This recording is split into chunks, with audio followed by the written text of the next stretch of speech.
Your Daily Horoscope is currently the most popular show in America, aka the world. But did you know that beloved characters like Taurus, Leo, and Aquarius actually existed before the show? It's true!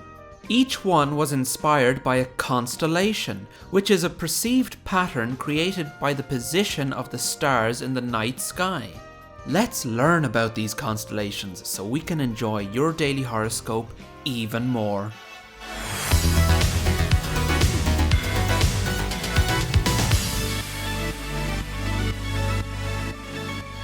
Once you start getting into the history of people charting the stars, you're bound to get lost because first you're going to hear about Ptolemy naming all the constellations, but then you find out that he got most of them off the Egyptians but rebranded them for a modern ancient Greek audience.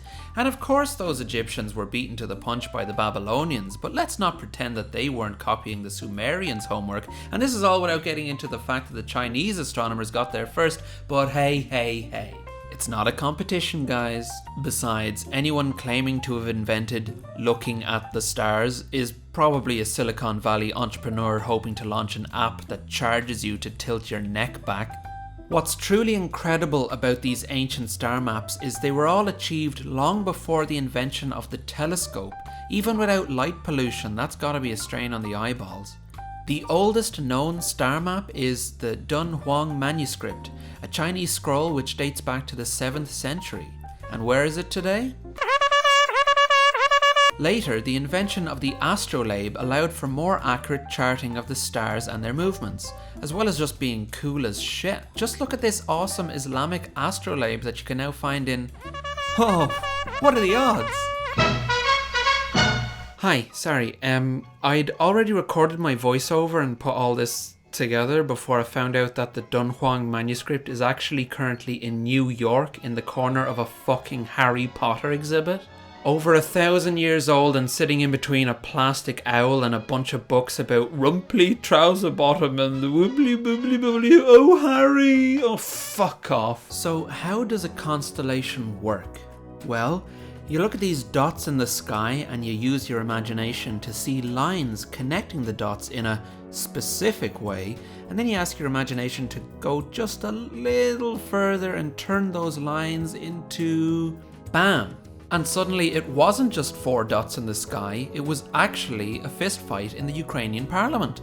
You'll never look at a polka dot dress the same way again.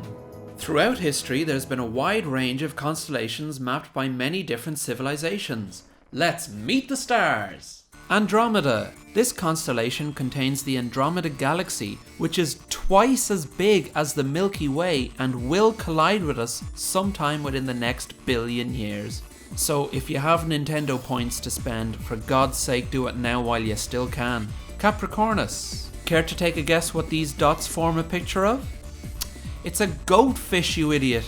Orion commemorates the great hero Orion, who was born when Zeus, Neptune and Hermes all pissed onto the arse of an ox carcass and used to be known as Urion because he was born of urine.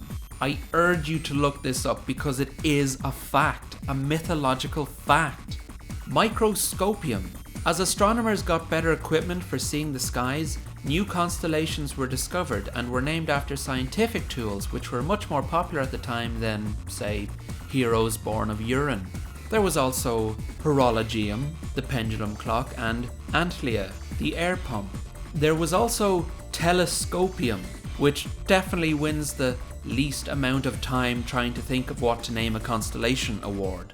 Auriga depicts a charioteer holding a goat, and what's fun about that is we've had over 2,000 years to find out, but absolutely nobody knows why he's holding a goat.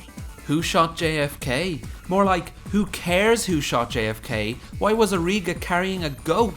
And why don't they want us to know why?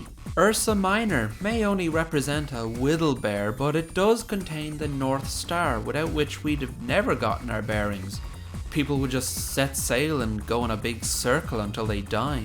Triangulum contains the first ever discovered quasar, but more importantly, does actually form a triangle. Come on, let's give it up for Triangulum, the most honest constellation. hygienist tried to say that it was the island of Sicily, but everyone said, mate, no, it's a triangle. Let's just be real for once, for God's sake. Coma Berenices is meant to just be a bit of hair. Which reminds me, back in school years ago, there was this guy I knew who took a bit of hair off loads of different people and sellotaped it to the ceiling in his bedroom. So half of his ceiling looked like this dark furry carpet, but it was all human hair. He was a big fan of Fear Factory. Anyway, Canes Venatici. Imagine the sheer brass neck needed to claim that this isn't just a dog, but actually two dogs. Hercules, you know Hercules, the great hero who killed Leo the lion before he stepped on the crab depicted in Cancer during his fight with the Hydra, whose poisoned blood he used to kill Draco the dragon in order to get an apple.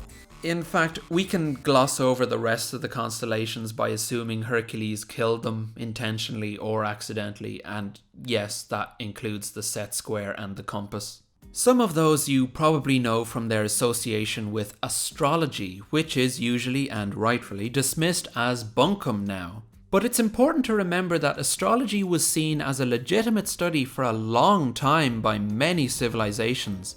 In fact, most astronomy research was carried out simply in order to achieve more accurate astrology predictions. Babylonian astrologists would report to the king to tell him if there were going to be any floods, drought, or excessive roughhousing.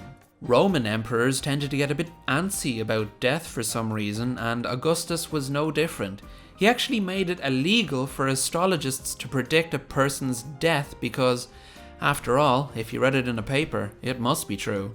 Yes, it was much easier to believe the stars were all about us when we thought Earth sat in the middle of a humble globe, which of course you'd believe if you'd seen the same patterns moving across the sky each night. The only dots of light that didn't move in this fixed way were the planets, and the word planet comes from the ancient Greek term for wandering star. And that's a genuinely good fact, and I want you to like and subscribe right now based on that fact. You owe me. Ring that damn bell. I'm begging you. Anyway, everyone accepted that the universe quite literally rotated around us until some prick called Galileo said that the Earth revolved around the sun and ruined everything. Thanks for nothing, pal. Suddenly we weren't at the center of the universe anymore, which was quite a blow to the Earth's collective ego. Turns out those big balls of plasma weren't interested in our finances or love life. Fuck off. Bye. Now that the scientific method was all the rage, astrology fell by the wayside, eventually becoming nothing more than a novelty sometimes found in British tabloids. These horoscopes were written for people of note rather than for the public, and in 1930, astrologer R.H. Naylor wrote a column predicting what the future had in store for newly hatched parasite Princess Margaret. A usually far more discerning British public believed every word, and soon demand skyrocketed for more horoscopes. Only now they were predictions for the people, and other papers followed suit. Across the pond, astrology returned in a big way in the 60s when people were giving pretty much everything a go. Then came the release of Linda Goodman's Sun Signs, which interpreted the zodiac constellations in the way that people today are most familiar with. Despite all the science that says, nuh-uh, astrology's popularity is on the rise again. The importance people place on being an individual has only increased in the past few decades, with the collectivist nature of religion or patriotism feeling a bit old hat. And it certainly doesn't get much more me than believing that the entire universe is dancing for you personally. And if you're thinking, Owen, this is starting to sound a bit like you're about to start a cult. Well, I am, and you can join that cult right now by smashing that like button. And remember, nothing flushes negative Sneam energy from your self-soul better than subscribing to the Infinite Review, so ring that bell and be saved! Remember, to be a star, you have to shine your own light, follow your own path, and not be afraid of the darkness, because that's when stars shine brightest. If you've been looking at our website, starborninstitute.org, you would already know that the title of tonight's show is Too Many Opinions.